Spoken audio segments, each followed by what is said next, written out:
Thank you, Tom, for the kind words addressed to me. Chairman Hubbard, President Minton, President Hewson, Ambassador Davis, and distinguished guests. At the outset, I'd like to extend my deep gratitude to the American people for the heartfelt condolences and support that were offered to the Korean people following the recent Sewol ferry tragedy. This tragedy once again reminded us that a friend in need is a friend indeed.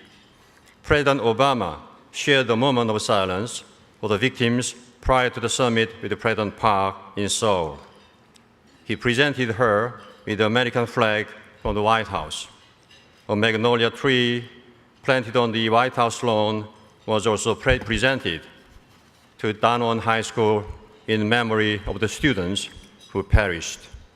The tree will be a lasting symbol of remembrance of the young students and remind us that their loss will not be in vain.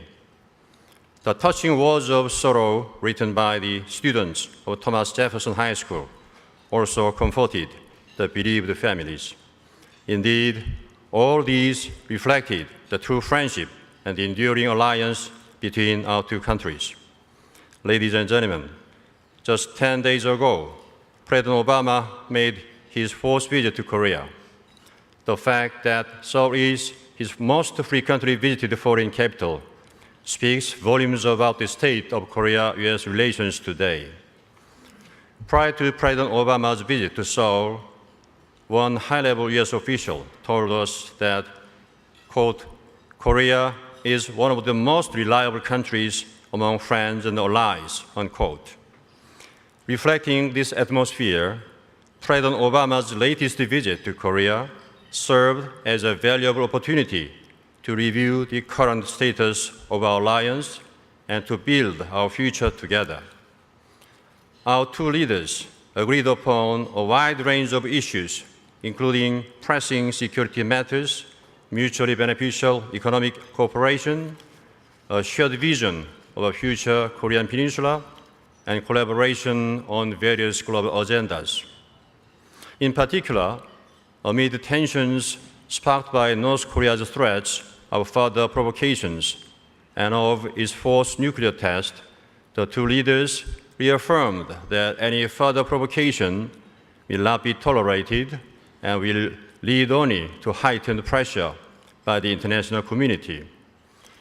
The two presidents also jointly visited the Korea-US Combined Forces Command to reaffirm our combined defense capabilities and review their readiness to counter any and all provocations. It was the first such visit by the two presidents since its creation in 1978. Moreover, in light of the renewed threats by North Korea, the two leaders agreed to reconsider the timing of transferring wartime operational control. Furthermore, the 2+2 talks between our foreign and defense ministers will be held later this year to upgrade our alliance and discuss our shared tasks for the future. Ladies and gentlemen, last September, we celebrated in this very room many achievements of our 60-year-old alliance. The outcome of President Obama's recent visit clearly illustrates where we stand in each and every front, as was reflected in the joint fact sheet. It enables us to foresee what the future will hold for our alliance. It highlights our common goals of peace, prosperity, and human dignity. As we look ahead to the next 60 years of the Korea-US alliance, we are expanding the scope of our partnership from security and economic cooperation to today's global partnership in many new areas. It will also be an alliance that will stand as a linchpin of peace and prosperity in the Asia and Pacific, an alliance that will help to bring about the Korean unification. We should not, of course, underestimate the serious challenges we face today on the Korean Peninsula and in Northeast Asia. there will be many challenges on the road ahead. Such challenges include not only increased threats and uncertainties from North Korea, but also history and other issues that are widening the rifts among the nations of Northeast Asia. However, as the saying goes, it is always darkest before the dawn. The grave situation we find ourselves in today could well become an opportunity rather than a crisis. I believe that we have the wisdom and capability to make this happen. Ladies and gentlemen, as you know well, this year marks the 25th anniversary of the fall of the Berlin Wall, and next year will be the 70th year of the division of the Korean Peninsula.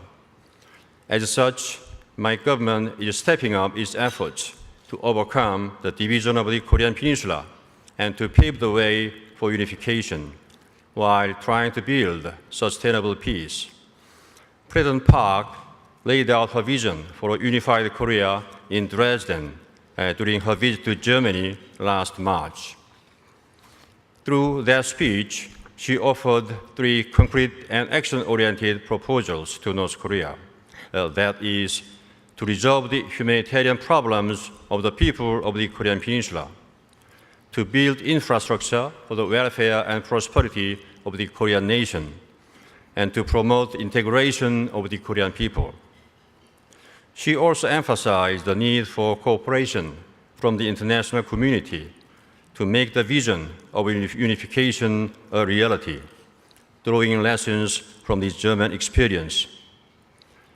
With this in mind, President Park stressed the key principles of unification, that the unification will proceed in harmony with the interests of our neighbors, with the blessing of the international community, and will contribute to the cause of humanity.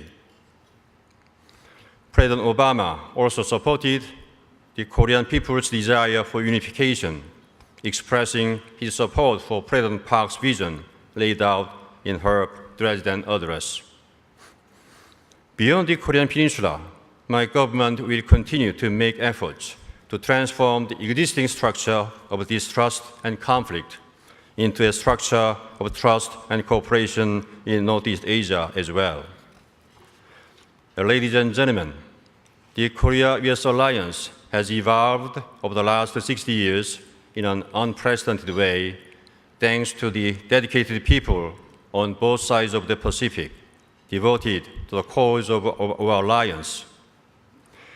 Looking ahead to the next 60 years, we need people like you, the pioneers, filled with imagination and insight.